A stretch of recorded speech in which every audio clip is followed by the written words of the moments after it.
Hey, what's up guys? Torvald here with another Abyssal walkthrough video. This time I'm taking the cheap, easy T3 gamma running Gila and I'm putting it through a T4. People have asked me in the past if it could handle it. So I decided to try it out and show you all this.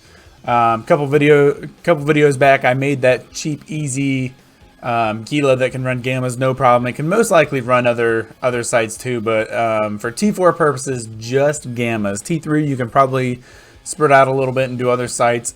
Here are the numbers on it. Here's the exact fitting that I used for this, same as that T3.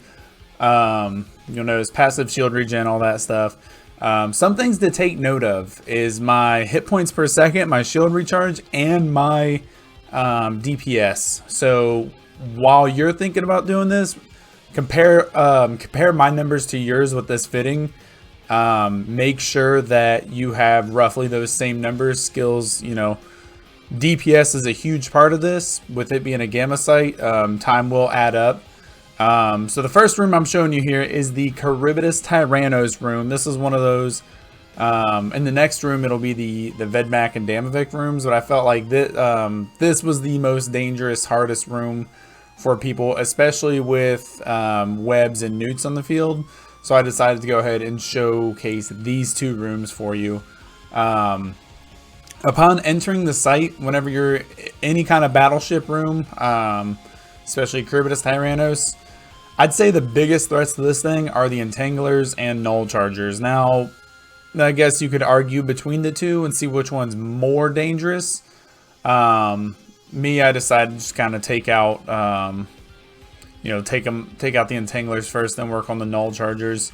Big thing is making your way to Charybdis Tyrannos, getting under her guns while at the same time taking out those dangerous cruisers to you, which means you'll want to take out the Entanglers.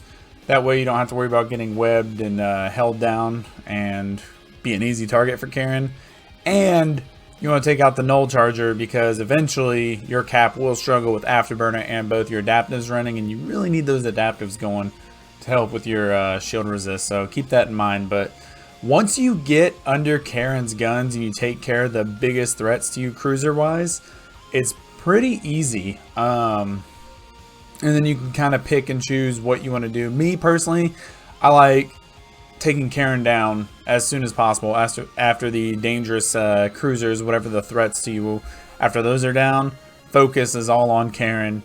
And even though it is a gamma site, she goes down pretty quickly, which is awesome. But yeah, I felt like this was one of the harder rooms that you would struggle with, especially depending on what cruisers you got. But yeah, the main part is taking out those the Entanglers, the Null Chargers, taking those out, and basically giving yourself an easy showdown with Karen. But yeah, one thing I'd really like to stress with this one is it's very high skill points is I wouldn't say 100% necessary, but highly recommended, because damage, dealing the most amount of damage, is going to be top priority. Your tank should handle fine. Although I wouldn't suggest, you still want to have good tanking support skills and all that, your shield skills and whatnot. But the drone damage skills, the missile damage skills, those will come into play here. The cruiser skills, those will come into play. And this was the second room that I thought people would have the most trouble with, and so I wanted to showcase this. 2 starving Vedmaks, 2 starving Damaviks, those are actually a big threat to you. You got to kind of pick and choose what you're going to go for first. I did not set my drones to attack the right thing first. They automatically went for a ghosting, but basically my mindset is get a Damavik down first. Take down a Damavik, then start working on the Vedmaks. The Vedmaks will build up damage, and they will build it up quickly, so you don't want to wait too long, and especially with 2 starving Damaviks and turning off your shield extenders. So this is where you're going to start looking at putting heat on there and whatnot. But yeah, getting those down. In a gamma site, luckily you are at a high advantage with the Triglavian rooms, because of course they're armor tanked. So having them die a lot faster is really nice. In Firestorm, obviously this would be really hard, but you can see how quickly they go down. But yeah, I cannot stress enough missile skills and drone skills. Get those skills up. That way you can, that way you can actually do this. If you don't have good skills, if you're not looking at 600 DPS or higher, or 80 hit points a second or higher with your shield regen, I wouldn't recommend doing this.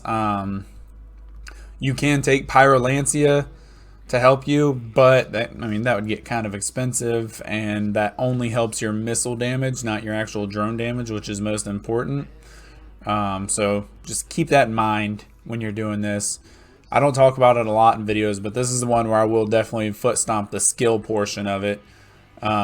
Skills make a huge difference and will determine, whether you can actually do this or not.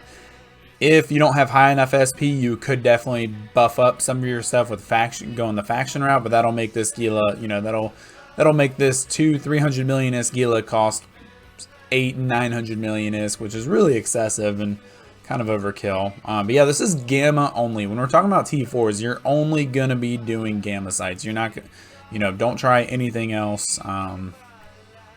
You could get lucky and complete them, but, I wouldn't recommend it.